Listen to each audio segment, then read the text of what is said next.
चंद्रयान-3 का विक्रम लैंडर जब से चांद की सतह पर लैंडिंग किया है तब से लेकर अब तक चांद की दुनिया के भयानक खुलासे कर रहा है। लैंडिंग के बाद चंद्रयान ने भेजी चांद की पहली वीडियो और तस्वीरें दिखा चांद के दक्षिणी ध्रुव का ऐसा खौफनाक मंजर अगले 14 दिनों तक चांद पर घूमते हुए चंद्रयान करने वाला है। बड़ा कमाल, इसरो का यह मेगा प्लान देखकर दुनिया भर की स्पेस एजेंसी हैरान हो गई है। दोस्तों, चांद की कक्षा में पहुंचने से लेकर आज तक इसरो के चंद्रयान-3 ने हर रोज लगभग नई तस्वीरें और वीडियो भेजा है। और क्या जानते हैं कि रूस का लूना 25 किस दिन क्रश कर गया? उस दिन भी लूना की दुर्लभ तस्वीरें साझा की थी जिसमें चंद्रमा का फॉर साइट दिख रहा था, जिससे धरती पर बैठकर किसी भी टेलीस्कोप से नहीं देखा जा सकता। लेकिन इस वक्त की सबसे बड़ी खबर यह है कि चंद्रयान-3 चंद्रमा की सफलतापूर्वक लैंड कर चुका है, जिसके तुरंत बाद उसने अपने अंदर लगे एडवांस हाई क्वालिटी कैमरा मदद से चांद के दक्षिणी ध्रुव की पहली झलक कैप्चर कर ली है। अगले 14 दिनों तक बहुत बड़े कमाल करने वाला है, जिसका खुलासा आज हम इस वीडियो में करेंगे। साथ ही आपको दिखाएंगे इस मिशन से जुड़ा वह पहेलू जिसे देखकर इसरो के लिए आपकी इज्जत 10 गुना बढ़ जाएगी। तो देखिए इस वीडियो को अंत तक। दोस्तों, 14 जुलाई को पृथ्वी से चांद के लिए रवाना हुआ चंद्रयान-3 ने इतिहास रच दिया है जब उसने 23 अगस्त की शाम चांद के साउथ पोल किया, जहां आज तक दुनिया का कोई देश नहीं पहुंच पाया। चंद्रमा आज भी अपने अंदर अनेक ऐसे रहस्य समेटे हुए, इसलिए दुनिया भर के वैज्ञानिक इसमें काफी रुचि दिखाते हैं। इसी बीच इसरो की तरफ से बहुत ही बड़ी गुड न्यूज आ रही है कि चांद पर लैंडिंग के बाद चंद्रयान-3 के विक्रम लैंडर की कंडीशन बिल्कुल ठीक है और इसलिए चंद्रमा पर रिसर्च करने के लिए अपने प्रज्ञान रोवर को चांद की सतह पर खुला छोड़ दिया है। और यह रोबोट अगले 14 दिनों तक चांद के बहुत बड़े खुलासे करने वाला है। वहीं विक्रम लैंडर के एडवांस कैमरा पर अपनी लैंडिंग साइट तस्वीरें भेजी है। इन लेटेस्ट फोटोज में सूरज की रोशनी को रिफ्लेक्ट करके चमक रही चांद की खूबसूरत जगह को साफ साफ देख सकते हैं। साथ ही यह भी देख सकते हैं कि चांद की सतह कितनी ज्यादा उबड़ खाबड़ है, जिसका यह हाल लंबे समय तक उल्का पिंडों की बारिश की वजह से हुआ है। वही लैंडिंग से ठीक पहले विक्रम लैंडर पर लगे लैंड पोजीशन डिटेक्शन कैमरों ने चांद की कई कमाल की फोटो खींची थी और इसरो द्वारा शेयर की गई इन तस्वीरों में आपको कुछ नाम लिखकर दिखाई दे रहे होंगे, क्योंकि चंद्रमा पर मौजूद बड़े बड़े प्लांट है जो यहाँ से तो हमें केवल कद्दू की तरह दिखाई दे रहे हैं। लेकिन चौंकाने वाली बात यह है कि इन्हीं रहस्यमय गड्ढों के नीचे 1-2 किलोग्राम नहीं बल्कि पूरी 10 करोड़ टन पानी मौजूद हो सकता है और कई बेशकीमती खनिजों का भंडार हो सकता है, जिसका रिसर्च करने के लिए विक्रम ने अपने प्रज्ञान रोवर को रवाना कर दिया है। तो चंद्रयान-3 के रिजर्वेशन के ऑब्जेक्टिव क्या है और यह अपने रिसर्च के दौरान चांद के किन किन रहस्यों से पर्दा उठाने वाला है, जिससे नासा और रूस को भी जलन होने लगी है? आइए जानते हैं। दोस्तों, विक्रम लैंडर पर कोई चार्ज नहीं लगेगा, यानी कि लैंडिंग के बाद अब वो अपनी जगह पर खड़ा होकर चंद्रमा पर सर्च करेगा, जिससे यह चांद के पतले वातावरण के अंदर मौजूद अप्रतिमा प्रतिकाल जारी करेगा। दिन और रात में चंद्रमा की सतह के बदलते तापमान की जांच करेगा, अपनी लैंडिंग साइट के आसपास आने वाले भूकंप की गति और तीव्रता के नीचे लेजर फेंककर सफेद एलिमेंट की जांच करेगा, जिसके लिए इसके अंदर 4 पेलोड उपकरण लगाए गए हैं।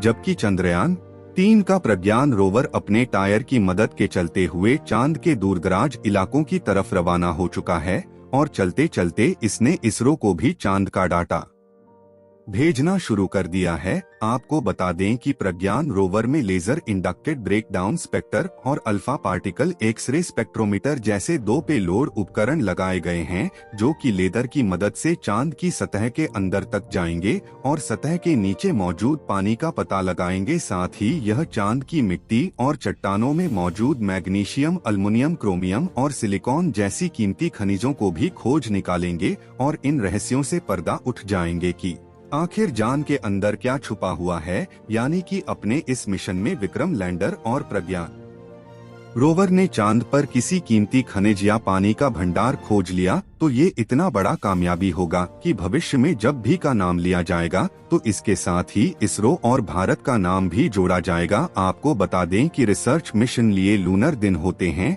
जो कि पृथ्वी के 14 दिनों के बराबर है, जिसके बाद चंद्रयान 3 का विक्रम लैंडर और प्रज्ञान रोवर अपने आप निष्क्रिय हो जाएंगे और सदियों तक चांद की सतह पर खड़े होकर भारत के नाम का ठप्पा लगा देंगे। ऐसा इसलिए क्योंकि इसरो ने वापस लाने का कोई प्लान नहीं बनाया है, वही इसे सिर्फ दिन के वक्त ही काम करने के लिए डिजाइन किया गया है। यानी 14 दिन के बाद जब विक्रम लैंडर की लाइट पर अगले 14 दिन के लिए रात होगी तब इसके सोलर पैनल चार्ज पाएंगे और धीरे धीरे इसके सभी उपकरण बंद हो जाएंगे। हालांकि यहाँ गौर करने वाली बात यह है, इसरो का सबसे महत्वपूर्ण लक्ष्य चांद की सतह पर सॉफ्ट लैंडिंग सवाल आता है कि चांद पर लैंडिंग करना इतना मुश्किल क्यों है। क्यों 23 अगस्त का दिन इसरो के इतिहास का सबसे ऐतिहासिक दिन बन चुका है और क्यों इसरो की इस उपलब्धि से ब्रिटेन, चीन और रूस जलकर राख हो चुके हैं। धरातल दोस्तों, जान के दक्षिणी ध्रुव पर उतारना आसमान से तारे तोड़ने के समान है, जो कि चंद्रमा के दक्षिणी ध्रुव पर सूरज की रोशनी उतनी नहीं पहुंच पाती जितनी चांद के दूसरे हिस्सों पर पहुंचते हैं।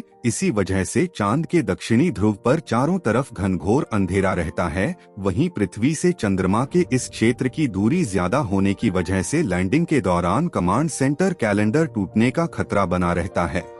साथ ही चांद पर ऐसा कोई मजबूत वायुमंडल की नहीं है जो लैंडिंग के दौरान घर्षण पैदा करके लैंडर की रफ्तार को कम कर सके। इसी वजह से चंद्रमा के इस हिस्से में लैंडिंग करना काफी चुनौतीपूर्ण रहता है।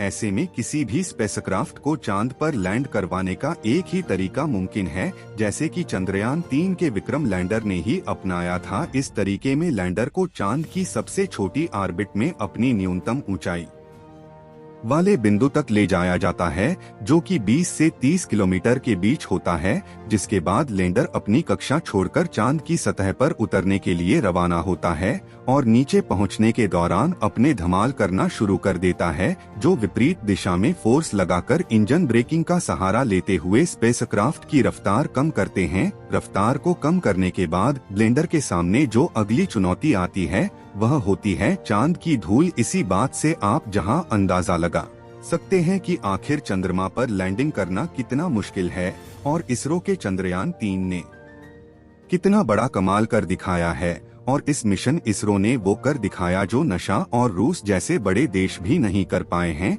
जबकि रूस तो चंद्रयान 3 से आगे निकलने की हड़बड़ी में एक हफ्ते पहले ही अपने लूना 25 मिशन में बुरी तरह से फेल हो चुका है। यानी भारत में अमेरिका और रूस जैसे बड़े देशों को भी पछाड़ दिया है और पाकिस्तान तो अगले 100 सालों में भी तेज स्पीड में भारत के आसपास तक नहीं पहुंच पाएगा। दोस्तों, आपको क्या लगता है, चंद्रयान 3 चांद पर पानी की तलाश कर पाएगा या नहीं? अपनी राय कमेंट में जरूर बताएं। इस वीडियो को एक लाइक जरूर करें और अपने मित्रों तक इस वीडियो को शेयर करें ताकि उन्हें भी जानकारी मिल सके। और भी नॉलेजेबल वीडियो के लिए अपने भरोसेमंद चैनल को सब्सक्राइब जरूर करें और बेल आइकन प्रेस करना बिल्कुल ना भूलें। मिलते हैं किसी और नॉलेजेबल वीडियो के साथ। वीडियो को अंत तक देखने के लिए धन्यवाद।